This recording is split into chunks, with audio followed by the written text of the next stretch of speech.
may already know that salt is the common term for sodium chloride, which is an ionic compound consisting of sodium ions and chloride ions, arranged in a 3D lattice structure. You can learn more about the properties and the extraction of salt in other videos on this channel. In this particular lesson, we will concentrate on the importance of salt in our diets. Regular table salt is used worldwide as a flavor enhancer. In fact, salt and pepper are the two most common condiments anywhere in the world. Most salt for consumption is iodized. This means that iodide ions have been added. This iodized salt helps to prevent the enlargement of the thyroid glands, a medical condition known as a goiter. Besides making our food tastier, salt is also used as a preservative. It delays food from spoiling by killing bacteria and mold. To illustrate this process, let's use a piece of meat as an example. There are quite a lot of bacteria living on and inside the meat, but most are killed when it is cooked. If we didn't eat that piece of meat immediately, we could refrigerate it, or we could preserve it. Refrigeration slows down the spoiling process by decreasing the optimal temperature for bacteria to survive and multiply. A common food preservation method is known as curing.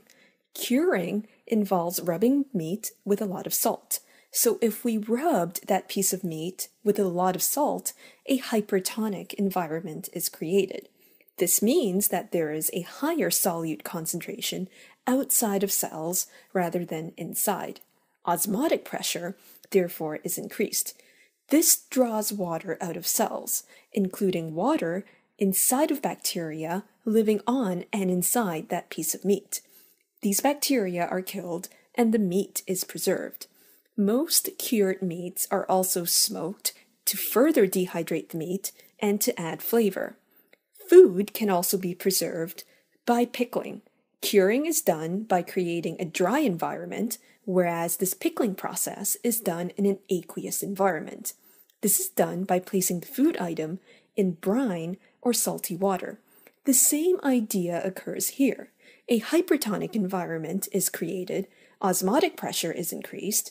This draws water out of bacteria cells, thereby killing them. These cured and pickled food items usually have a salty, savory taste to them.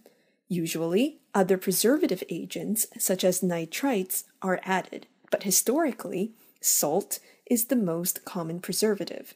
Salt is also the most common food additive in processed foods. It can be found in rather high quantities in crisps, tinned food, and most fast foods. We actually need salt in our diets to maintain normal cell function, nerve cell conduction, and a normal blood pressure. Too much salt in our diet, however, will lead to many health issues. It raises blood pressure, which can lead to many cardiovascular or heart diseases. The medical term for increased blood pressure is hypertension. When we consume salt, some of it is used for vital bodily processes, and the remaining is excreted through our urine. But when too much is consumed, our kidneys cannot work fast enough to remove this excess salt. This excess salt ends up in our bloodstream, causing water to be drawn out from our blood vessel cells through osmosis. What effect do you think this has on our total blood volume? Pause, think, and continue when ready.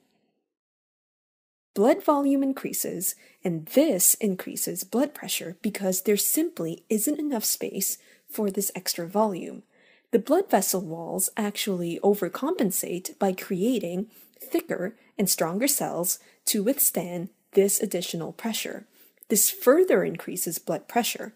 Untreated high blood pressure can lead to strokes, which can be caused by blood vessels in your brain bursting.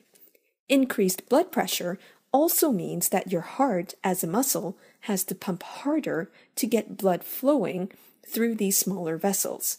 This causes the heart muscles to enlarge over time and can lead to heart failure when the pumping mechanism doesn't work as well as it should.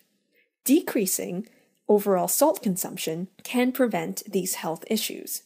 On food packaging labels, salt is usually labeled as sodium. The recommended daily intake of salt is actually around 1500 mg per day for an adult, or less than a teaspoonful.